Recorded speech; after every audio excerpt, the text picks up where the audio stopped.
Welcome, College of Eastern Idaho students and guests, faculty, staff, community members. So we're trying something new on Facebook Live today where we're all going to be in a different space, mostly because we had technical difficulties in our normal space, but this was kind of always our plan to begin doing our Facebook Live and YouTube Live updates through our own offices. So I want to welcome you all to the campus and start off and welcome my wonderful co-host, Vice President Lori Barber. I, of course, am Mike Walker, Dean of Student Affairs. And so, Lori, take us away. All right. Thank you so much for joining us. And this is a little odd. We'll see how we can do this, how the energy works, Mike, between the two of us. If it works, we're in our own offices. Also, thanks for being patient with us while we were about 10 minutes late getting started as we kind of worked out some of these technical issues. So as usual, I have a quote of the day. And this is a quote I really love. It's one I've used quite a bit throughout the years. It's by Viktor Frankl. Viktor Frankl was a psychiatrist, philosopher, author, and also Holocaust survivor. And he says, between stimulus and response, there is a space. And it's in that space is our power to choose our response. In our response lies our growth and our freedom. And why I love this quote so much is that when something bad happens or when somebody says something that's not friendly or nice to us, how we respond makes all the difference. And lots of times if we just wait, take a beat before we just automatically come back with a response, that's when our power, that's where our power lies. That's where our freedom lies. Because if we come back with just a smart aleck or a unkind remark in return, we often lose our power. And later when we reflect on that, many times we say, wow, I wish I would have just waited to respond. So it really is in that space between when something has happened and before we respond where our power and freedom lies. So I just would encourage all of you guys to choose that opportunity for growth and freedom. And that really makes all the difference in how things can pan out for us in the future. Oh, that's so great. You know, that's really an interesting tip as far as like email goes, because there are times when I'm like, you know what, I need to sit on this email for 24 hours because it could potentially be explosive. And so I think that's a really important thought. So thank you, Lori. So I will just say this. Oftentimes when I get an email or somebody does something to me and I'm like, oh, that makes me so mad. Then I go open up a Word document and I write what I really want to say in the Word document, but then I have a promise to myself that I'll wait at least 24 hours before sending it. And usually when I revisit it in 24 hours, I'm like, whew, so glad I didn't send that response. That may be the most useful professional development tip that you all hear today. That is a very good tip. It's actually a tip Lori gave to me 3 years ago. And it's something that I've tried to implement on a regular basis. It's really quite a helpful thing. So thank you, Lori, as always. Well, I want to announce some graduation changes. So you may have received, students, an email from, well, you definitely did receive an email from Shelby Warren, our associate registrar. And she kind of notified the students about what we're doing with graduation, but I also wanted to share here. So we are having some form of in-person graduation. Students will be able to walk across the stage at the waterfront. We don't have the ability to have guests. We don't have a venue large enough where we can have the required, which is still in place, right? The required rules for physical distancing from the health department. Now, the health department has lifted their mask mandate locally, but they haven't lifted other requirements for physical distancing. So the gatherings that we are allowed to have, we have to follow these guidelines. And so the gathering that we're allowed to have will allow throughout the day for your department to have the the face-to-face graduation where you walk across the stage at the waterfront. And then we'll be filming it. And there will be a virtual graduation on the 13th. So we'll walk on the 11th and there'll be a virtual graduation on the 13th in which we will actually share the streams of every one of those departments walking across the stage so that you can watch those with your family. And that virtual graduation component will be live. So stay tuned. You did receive Shelby Warren's email, the associate registrar, so you can look to that. But there will also be some packages if you want to buy photos or if you want to buy a recording, that will be available. But there will be a free virtual commencement recording that will happen live through our Facebook and YouTube live streams. So watch out for that and watch your email for more information. Yeah, we're very excited about this. We're so excited to be able to do something in person. Of course, it won't be, like Mike said, no guests, but at least it's better than what we were able to do last May. So we're making progress, moving in the right direction. All right, speaking of COVID, I have some COVID updates. So the CEI COVID page can be found, and it says on the screen, but I don't think we're able to do that with kind of some of our technical No, I got it. Oh, there it is. So right there is, yay, well done, Mike. Tech savvy Mike. Okay, so anyway, there is where you can go to find all the COVID update information. As always, please report any COVID-related questions or concerns, including positive tests, to covid@cei.edu. Also, please remember that we still have a mask mandate on campus in place that's helping us keep everybody safe, healthy, and more importantly, being able to keep the campus open. Make sure you're practicing that physical distancing. Make sure you're washing your hands. All of those things that we've been doing for, hard to believe, going on a year now. Well, hopefully we've all been washing our hands our whole life, right? So anyway, other than that, the mask and the physical distancing, please make sure that you're continuing to do that because it has worked for our campus. We've been able to keep our campus open. Also, tomorrow, Mike, correct me if I'm wrong, I believe that we will have COVID testing on campus starting at 8:30 to 10. That's for faculty, staff, and students. So if you would like to get a test, please, it's over in building 5 in room 589, I believe. Is that the right room number? 593, I believe. 593, oh yeah, okay, 593. Go over there and you can get that testing done. So. Yes, absolutely. And also just watch your email if you have any questions about that. It has been sent, but there will be another notification sent to you. Please be sure you're checking your emails. That's where we do all communication. Check your emails. Your official CEI email should be checked once a day, Monday through Friday, and if you want more than that, but you should check it as a student at least once a day. Okay, student.concern@cei.edu, the email address on the screen, is an email tool available to you to freely access and freely address any concerns that you might have. Students can self-report concerns, so like if it's a concern that you have yourself for an issue of your own, or students, faculty, and staff or community members can use it to identify a student who's struggling with a concern in a class or an emergency like food insecurity, homelessness, or other safety questions. We forward where needed to the appropriate person. Obviously, emergency safety questions should go to 911 when appropriate or reported directly to me, the dean, or to if there's someone other than security, maybe if you have an emergency concern. But this tool is available and as an option. Again, you can either call 208-524-3000 option 4, which will take you to student affairs, or simply email student.concern@cei.edu.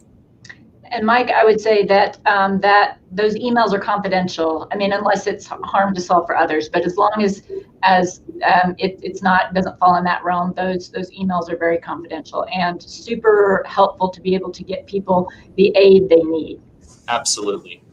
All right, so CEI's 4th semester registered nursing student blood drive will be held at the American Red Cross Blood Donation Center, which is located at 1165 East 17th Street. And the date for that drive will be Thursday, March 25th from 10 a.m. to 3 p.m. If you have questions, you can contact Melanie Monroe at 208-240-2230 or Dylan Webb. You can email him at Dylan, dylan.webb@cei.edu. And I apologize, I didn't have those available on the screen. But you can rewatch the video feed and get that information if you didn't catch it. The Center for New Directions still has childcare funds available.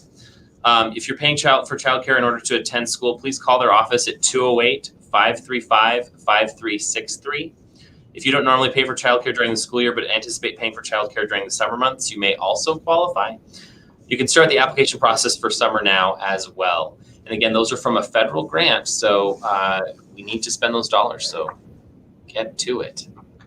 All right, another aid on campus. As a reminder, the Falcon Food Pantry is open by appointment. We are so excited to have this open and available to students who might need some food. So you can call 208-535-5363 to set up a time to visit the pantry. or you can just stop by Building 5, room 591. Food staples such as canned goods, cereal, and hygiene items are available, but they also have to-go food available if you're on campus and need something right away for breakfast or lunch. So very excited again to have that open and serving our students and campus community. Wonderful. So some updates from the business office. The 1098T tax information is available. If you gave consent to view your 1098T online, it's available in self-service. If you did not give consent, a paper copy has already been mailed to the address on file. If you have balance on your account, spring 2021 Block B tuition and fee deadline is March 4th. Payment plans are available and must be completed prior to the deadline, and direct deposit is available for refunds. Sign up for e-refund to receive funds directly deposited into your checking or savings account.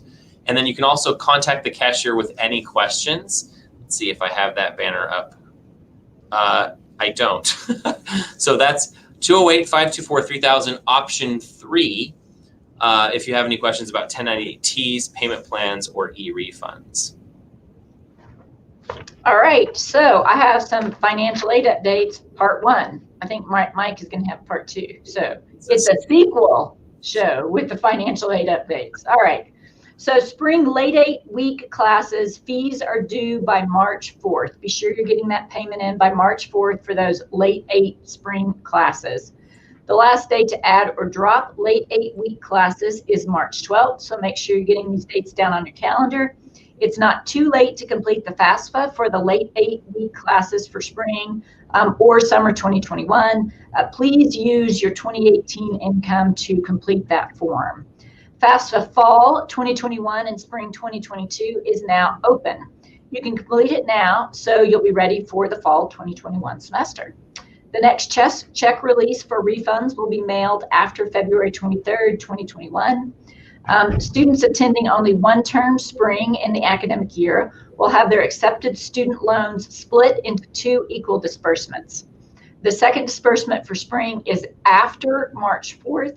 Refund checks will be released the following week.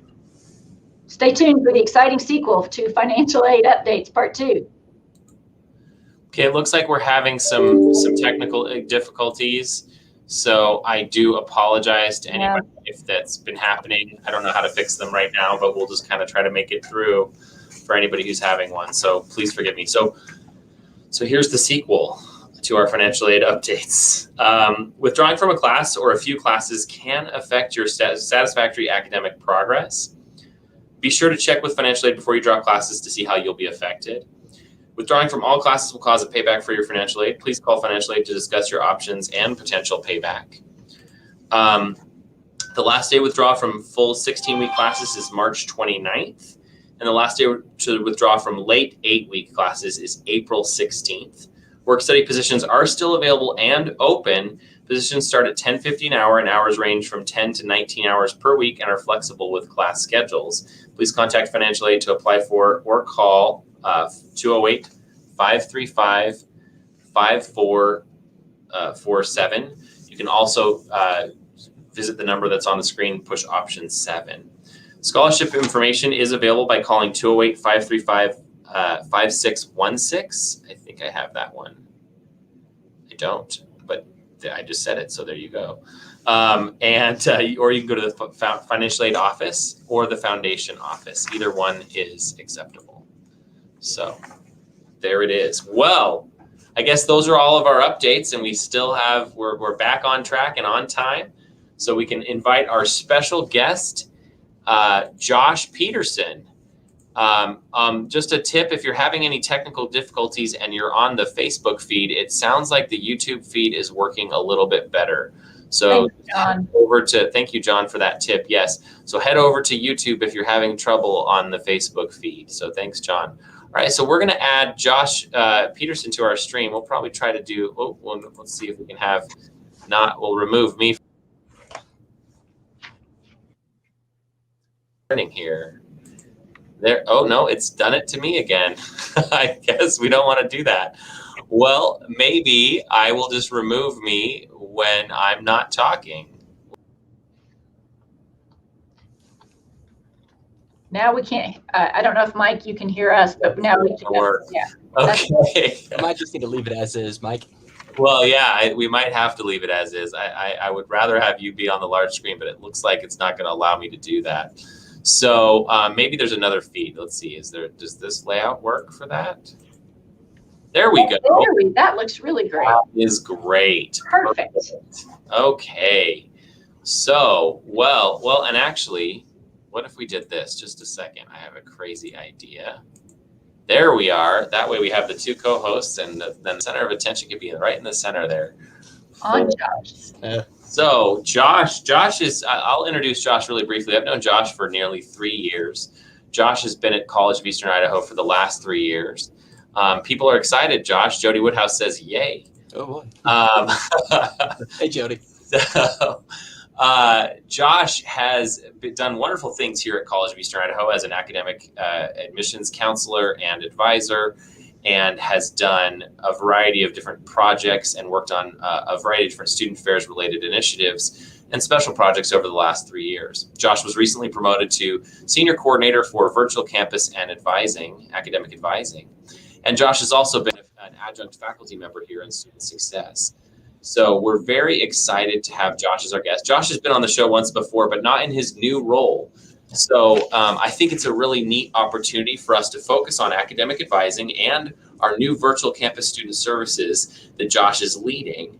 And Lori and I worked really hard, and then Haley Mack, our associate dean, came up with the idea of doing a goal that we really wanted to do for so long, since the first day I got here almost 3 years ago, to really have advising and admissions be severed so that we could really better serve both our prospective students in admissions as well as advise our current students a little bit better. So Josh will talk a little bit more about that, but I'm talking too much. So Josh, I introduced you a little bit, but tell us a little more in depth about how you came to CEI and also how you came into this role. Yeah, absolutely. So, I mean, I'll start, I guess, from the beginning a little bit. So ultimately, I always tell people I grew up here in, Eastern Idaho. I grew up in Rexburg, but there's a little bit more depth to that, actually. So yeah, I moved to Rexburg in 1998. But I actually lived in Japan and Uruguay in South America for 4 years of my life. So what happened there was my mom worked for the FBI, and she actually got stationed in Uruguay. And so we ended up moving over there, and I got to live in a few other countries for quite a while. It was a really amazing experience, and it helped me understand and see different cultures and just how to work around those sorts of things. And it was actually a really amazing experience, and I highly encourage a lot of people, if you have those opportunities, to take them. So ultimately then, kind of how I came to CEI, I was one of those students who's getting my bachelor's degree at Idaho State University. And I was one of those who didn't really know what I wanted to do. I was like, listen, I know I need to go to college. I need to get a good job, but I just want to get a job that makes a lot of money. That was my plan. And so I got my bachelor's degree. And while I was working on my bachelor's degree, I actually worked at Idaho State University as well. And after I got my bachelor's degree, I was like, I wanted a job that can just make a lot of money. So I took a job at Enterprise Rent-A-Car. And I'm not going to be knocking Enterprise Rent-A-Car, but that just didn't mesh with who I was as an individual. Great employer. We love them. Absolutely. So if it fits who you guys are, absolutely go work for Enterprise. It just didn't fit who I am personally and my core values, and we'll dive into those later. But so I got a job at Enterprise Rent-A-Car, and I realized that wasn't my passion. It wasn't who I was, because I understood how much I truly loved working at a college and helping students, because I did that a lot in my role when I worked for Idaho State University. And I'd help a lot of the individuals that I supervise, like what classes they should take, the direction they want to go. And I recognized that's really what I want to do for a living. So I decided to go back to Idaho State University, got my master's degree in counseling with an emphasis in student affairs. And then as I studied that for 2 years, I was able to graduate, and there was a position that opened up as an admissions counselor here at the College of Eastern Idaho. And I jumped on that as soon as I possibly could. I mean, there was a multitude of reasons. I love working at a community college. I love helping those students. And then also the fact that I grew up around here. I love Eastern Idaho, and I love working with the population that we have here. It's just great. And so when I was an admissions counselor, we obviously admitted students. That was our biggest role, trying to get students into our college. But we ended up taking on a large advising role as well. And so I quickly recognized how much I truly love advising students and helping them figure out the path they want to get on and find just direction in their life, and making sure that we set these students up for success. And I believe, that ultimately led me to my current position I'm in right now. Once this position opened up, I jumped at the opportunity to be able to apply for the position, just because I absolutely love this. I have such a strong passion for not only advising students, but helping students in all different areas, whether it's face-to-face, online, those sorts of things. It's something I truly love. So Josh, thanks so much for that. That is really incredible. And your title is Senior Coordinator of Advising and Virtual Campus. So talk to us, what does virtual campus mean? Absolutely. So really quickly, I'm going to talk to you about like what a lot of people perceive virtual campus as. Right? So a lot of times when people see the word virtual campus, that means I can just go on and just get my online degree and that's it, which is a portion of virtual campus. But I think a lot of times people tend to think that's all it is. Well, there's a lot more other aspects to that. So yes, you can come on to a virtual campus and work on your classes and get that online degree. But there's also a lot of different areas where the idea is to develop like a campus community. We want to offer a lot of different resources for these students, whether it's on your student portal or an app, those different sorts of things where these students can, have access to different information, tutoring center, counseling center, Center for New Directions, all these amazing different resources that we offer here on campus, as well as, how to be a successful online student, those sorts of things. And then, setting up appointments, whether it's with the advising office, having admissions questions, those sorts of things. That's, I think, a good way to kind of encompass what all a virtual campus is. It's online classes, different resources, and developing that sense of campus communities, joining different groups, different options like that. We're going to have different groups on our virtual campus. So then you can join clubs, you can have access, ask questions, those sorts of things. It's an all-encompassing one-stop shop. Okay, so I think you kind of answered my third question. So I'm going to skip it because it's basically an elaboration that you already gave right there. So that was wonderful. So I'm going to go to question 4. What is academic advising and why is it important? Absolutely. So academic advising, I think in a nutshell, is an area for students to come and make sure they're taking the right classes they need to be successful in their degree. But I'll elaborate. There's always more to it than that. I think the way we kind of look at as academic advising, it's not only are we checking and making sure you're taking the right classes, we're checking in to make sure you're doing okay as a student. I think that's the biggest thing right now. We want to make sure that you guys are taking the classes you need and the classes you're currently in. Does it fit who you are as an individual? Are you going down the right path? And how are you doing in these classes? How are you doing as a student and also in your daily life? And we'll attach and we will help students out either any way we possibly can. If they're struggling in one form or another, we'll attach them to the resources these students need in order to be successful in their personal life and their school life, because it all fits into one. Right? If you're struggling in your personal life, it's going to affect your school life and vice versa. We want to make sure that these students are being successful. Now, how we can do that actually is developing academic maps. So what that means is we try and do a little bit of career exploration, whether here in the advising office, Center for New Directions, where you can do some career counseling, or taking our academic and career exploration class.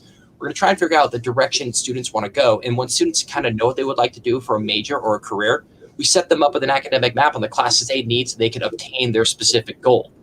And we help students out making sure they're on track. That's excellent, Josh. I think it's so important. Academic maps are a really wonderful tool, and they really help students make plans. And I think career counseling, I love that we have this available resource, and as well as having a greater advising office resource. I think this is really wonderful. Yeah, we're very excited to have finally split advising and admissions. Mike has wanted to do that since he first came here. Mike, you've been here almost 3 years? Yep, it'll be 3 years on April 8th. Yeah, all right.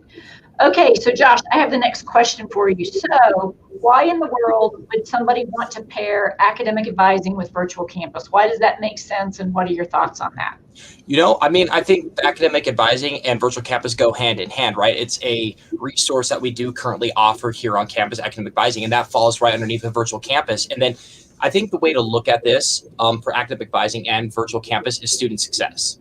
We want to make sure students are successful. And in order to do that, we got to make sure that they're taking the correct classes and those sorts of things. So I think that's another big reason why these do go hand in hand, because we want students to understand the direction that they're going. And then we're going to help these students, whether face-to-face or online. And that's a great thing about virtual campus as well. Like I said, we can also help students, they can be face-to-face or online. I don't know if I fully answered that question there, but I think that's the biggest thing.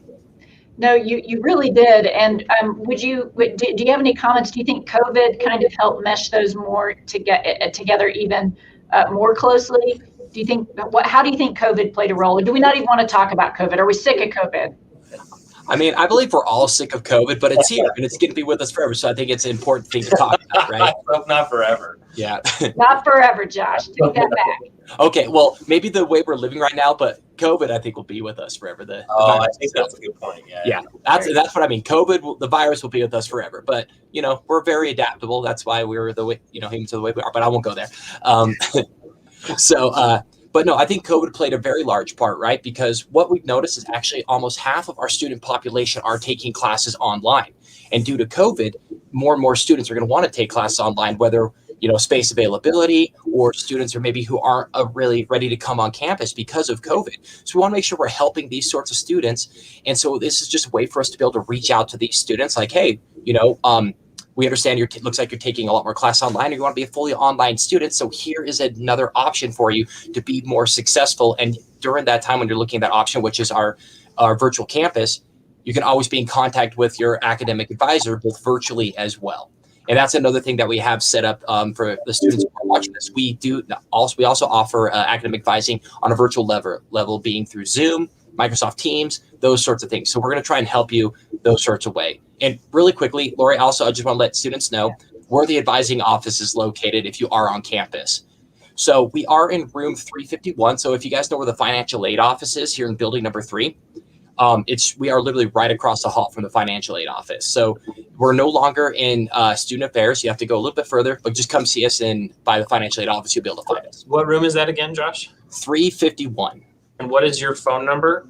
My phone number is 208-535-5382. And how should students call that number, or what number should they call? I think as of right now, we're getting they can call maybe the main line. And the only reason for that is because we're currently trying to get set up a specific direct phone line to our advising office, but that has been quite completed. So I think the best option would be to call our main line at 208 there you go, Mike. Call the main line, and then they will get you set over to our amazing administrative assistant, Maria Bates, and she will get everything figured out, and we'll be able to help you guys out. Great. Okay, so you've been in this role for now a little over 2 months, right, Josh? Yep. About. So what have you done thus far in the job, and what are your goals for the department? And this I'm excited about because I'm very aware of it, but I want for people to hear because it's really fun. Yeah. No, absolutely. So I think the first thing we had to do, because this was a brand new department, I think the first thing we had to do was actually set up the department, make sure we had everybody ready. We had to develop our advising model, the direction we want to go with that. We had to train everybody, the new employees who came into this department, and make sure everyone kind of understands the direction we want to go and the mission on how we want to help these students. Now, some of the things that we have currently working on, and one of them is our new chat bot. So it's going to be called Ask Frankie for everybody out here. So what it is, it's going to be on our website. If you have any questions, you're going to be able to click onto this live chat. And during office hours, which is from 8 to 5, you're going to speak with a live agent. And we're going to be able to answer all your questions, everything like that. Then after hours, it's going to be an automated messages, but it can still direct you and point you to the directions you need to go from your questions. So that's one thing. Oh, go ahead, Mike. A picture of Frankie the Falcon there, Josh? I'm hoping it will be. It depends. That's something I'm trying to look into right now. But it will be Ask Frankie, so Frankie will be the one talking to you guys. No, and that's not Frankie Adams. That's Frankie the Falcon. Yeah, Frankie the Falcon, our mascot for you guys. Yeah, not Frankie Adams. I don't think she really like that. That'd be a lot of her time. Yeah, I need to specify that. So yeah, then that's one thing we're currently working on. Another thing is also, and this is what we're really excited about, is our virtual campus. So that isn't completely finished yet, but what we're doing with the virtual campus, we're developing an entire new student portal where you're gonna be able to have access from the website. So on your desktop, big thing through an app, we're gonna have an app that's gonna develop with that. It's gonna be an absolutely amazing feature. So students, when you're out and about and you're using your mobile devices, you'll be able to click right onto that app, and you'll be able to have access to your virtual campus and all the resources you're going to need. So that is another thing that we're currently developing right now, which is super exciting. We also have an early alert system. So this is to help students out. Like if we're noticing maybe students are struggling a little bit, we're going to personally call you guys and check in and make sure you guys are doing okay. And there's anything we can do to help you guys. Yeah, so I think right now, and I want to talk about goals for a little bit. I think what we would like to have in our department is we want to be the flagship institution for our virtual campus. That's our main goal right now. I think we're set up to the point where we actually are capable of doing this, and people might say that's a lofty goal. I don't feel like that's a lofty goal for us here in the state of Idaho. I feel like that we can be the flagship institution, and they would be able to students will look to us. Other institutions. There you go. I love it, Mike. Other institutions in the state of Idaho and hopefully around the country will be able to look at us and be like, all right, this is how the College of Eastern Idaho is operating their virtual campus. And it is an absolutely amazing feature. And I think this is something that we can absolutely do. I love it, Josh. Yeah, that is, I love that goal. Let's do it. All right, I have the next question. So I have to say, over here in the bottom left-hand of my corner of my screen, it says, you're in the show. Everyone can see and hear you. I don't know if that's a warning just for me. Like, watch out what you say, Lori. Anyway, but that's what I have back there. So just so everybody knows, I am aware. Okay, anyway. Okay, Josh, so lots of times we have students who have concerns. So how do you best help? How do you best help a student with concern, a student that has concerns? Absolutely. So I think the first and foremost thing when helping a student with concerns is listening. I think that's one of the biggest things, just sitting there and listen to what the student is going through. And it can be anything. And I'm more than happy. And I know a lot of us in the advising office and student affairs in general, we want to hear this. We want to help you guys. So we want to listen to you and just hear what your concerns are. And that can be anything. And then be very empathetic. I think that's the biggest thing, because I'm not in that individual's shoes and I never will be. So it's being empathetic with their concerns and what they're going through, because that's what they're feeling. So it's valid. And then it depends on the situation, but coming up with solutions. Sometimes those solutions could be like, okay, maybe, it's a class thing. Let's see if we can get figured out what's going on with their classes. Or it could be, hey, maybe we should get you over to see our counselor over here in in building 3, those sorts of things. So finding solutions can be many different avenues. It just depends on the concern that we're dealing with at that time. But I think the biggest thing is listening, being empathetic, and I fall back to my counseling degree, because that's what I got my master's degree and was in counseling as well. So it was emphasized in student affairs, but I learned a lot of counseling techniques and those sorts of things for mental health counseling. And those are key. And those are life lessons, I think, for all of us to learn. It's just when we're dealing with somebody who's having concern, it's just listen to them and be empathetic. And I think if we, as a society, had that, I think things would be a lot more smoother. Oh, that's really nice to hear. I really like that. Okay, so tell us. So your team has some in-person advisors, and then you also have virtual advisors. So tell us about your virtual advising program, and about your virtual advisors. What do they do, and how can we help students as a school with them as part of our offering? Yeah, absolutely. So we have two virtual advisors who work part-time for us, and they get the opportunity to work from home. I think the biggest thing, what we focus on with our virtual advisors, is retention. So what our virtual advisors, they operate, and they have a lot of different projects going on, but their biggest thing what they do is they contact students for a lot of different reasons. Sometimes they'll contact students and be like, hey, you're really close to actually graduating, because some students don't know how close they truly are. And so they'll contact these students, whether they're current students or past students, and let them know, like, hey, you're about to graduate. What can we do to get you going? They'll also contact students who are maybe struggling a little bit as well. And we also have our administrative assistant, Maria, doing that on top of that. But they contact these students and try to see, like, hey, what can we do to help you out? What resources do you need for you to be successful? Other things that they do is they also check in with students who haven't registered for classes, which, by the way, guys, registration is going to be for having advising week, March 15th through the 19th. Just going to throw that out there right now. So that's going to be our advising week. But they contact those students who maybe don't know exactly when registration is going to be, and they help them actually get registered on that phone call if the students are available. So there's a lot of different options for them. Great. All right. Thanks, Josh. Mm-hmm. So you teach for us as well, in addition to running this whole new department. You teach for us as well. What advice do you give in your class to be successful, or any advice? Absolutely. Like, maybe you give restaurant advice. I don't know. What advice do you give?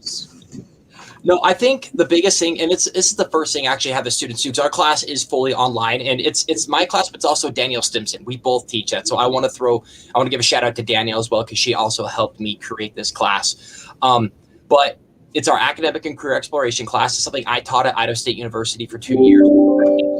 I think the biggest thing that I want students to come into is with an open mind and think about it. If money wasn't an option, what would you do?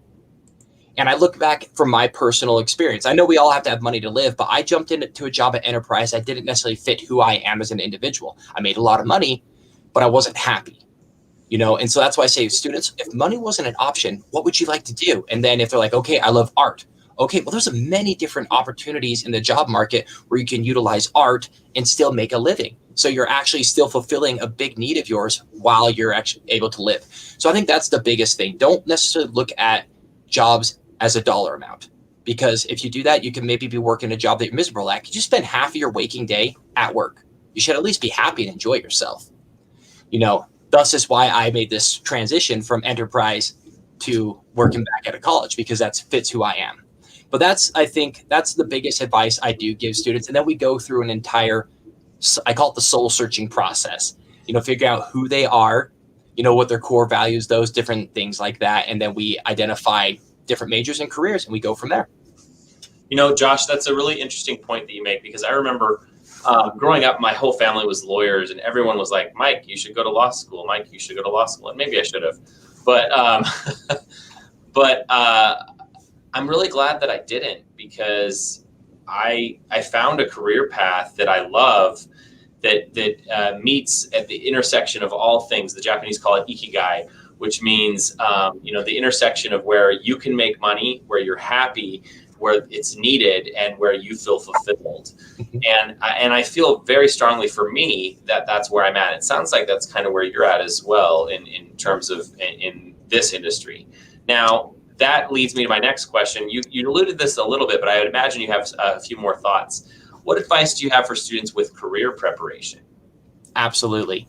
So the first thing I want to talk about with career preparation is understanding what your core values are, because you have values and you have core values. Those are two very different things. Okay. Core values are what you spend your time, your energy, and your money on. Okay. So I'm going to give an example really quickly. So I have a value of children literacy. I want every child in this country to be able to read. I don't go to my daughter's school and help them learn how to read. It doesn't mean I don't value it. It doesn't mean I don't care about it. It's just not a core value of mine. I don't spend my time, energy, and money on it. I still care about it, but it's not necessarily who I am. So it's understanding what your core values are, and that's that soul searching process. Once you understand what your core values are, then you can start with career preparation, because then you're going to be able to understand what careers you want to go into, and then you can prepare what you need to do in order to achieve that career. So then it's getting the education you need, taking the classes you need, internships, trying to get that experience while you're also taking classes, and then meeting with the Center for New Directions, go over your resume with them, do some mock interviewing. As scary as mock interviewing can sound, it's actually a very good thing, and I highly encourage people to do that. Those sorts of things, and those are what's going to prepare you for your career, because you're going to have a good understanding of what you want to do, what the job will expect, and how to obtain that job. That's really good advice. Thank you, Josh. That's really, really good. And, just kind of going back to what you were saying before about, you went into a job that made a lot of money, but it really didn't feed your soul. I mean, I think is pretty much what you're saying. Yep. And so, something at CEI that we're talking a lot about is how can you get that job or that degree that feeds your soul, while also having maybe a certification that helps you pay the bills while you figure out how that job that feeds your soul can actually make your living. And so we're talking a lot about pairing those two things together, and pairing, if you're going into welding, then making sure you have critical skills of communication, collaboration, critical thinking, all of those things that we know that no matter what you're going into in the workplace, you're going to need those skills. So really what we're talking about is pairing a technical skill with critical skills, or with one of those arts and letters, liberal arts degrees, to make sure that when you leave CEI, you are really well prepared to either transfer on or go into the workplace and make a living. So, and I think that's something that we're beginning to work towards that makes us very unique here at CEI. So, all right, I have the last question for you. Okay. What do you love about CEI and working here? Oh man, there's so many things I actually love about CEI and working here. I guess, I think one thing that I'll talk about is the sense of community and family that we do have here at the College of Eastern Idaho. The fact that we are not a larger institution, we all work really well together. We all are in constant contact, and I feel like in general, we all truly care about each other, not only as for work and making sure that we're doing well at work, but in our personal lives as well. And so I think we have a really good sense of family and community and culture here. But I think one of the biggest reasons why I absolutely love working at CEI, and it's what really drew me to want to apply here, is how much we truly care about the students. We're all about student success here and making sure students are going to be successful. And that's what really, really drives me here at CEI as well. So we have that amazing family culture that we all truly care about, but then we all have that one goal in mind, is making sure that our students, our needs are being met in every way that we possibly can, and that they're going to be successful, because that's ultimately what we want for our students, right? We want students to come here, get the education that they want, and then making sure that they're prepared and ready to go to the workforce, if you're with our trades or CTE programs, or to transfer on to a university to receive that baccalaureate degree. There's many different options, and I feel like that we are all encompassing. We do our best to make sure students are successful. Oh, that's so great. I echo that. Very much echo that. Well, I guess, Lori, do you have anything you want to add to that? I mean, just Josh, thank you so much for coming. And it's so true. We do all have that student focus. I often talk about the people in interviews. When I am interviewing people, they often say, what do you love about CEI? And I say, well, you know, it just like what you said, we have a family atmosphere, but no matter what our different perspectives are, and we all have different perspectives, but what really brings us together and makes us that family is everybody who works here has that focus on the student. Yeah. And the fact that we're not just changing students' lives, we're changing generations' lives. So that's really awesome. Yep. Well, I want to thank our special guest, Josh Peterson, the Senior Coordinator for Advising and Virtual Campus, and my co-host, Lori Barber, the Vice President of Academic and Student Affairs. And Mike, let me thank you, Dean Walker. Thank you for doing this, for showing up every Monday after Monday. It's been fun. It's turned into something fantastic. We hope you have a great week, students, and we'll see you next Monday. All right. Thanks so much. Bye. Bye, guys.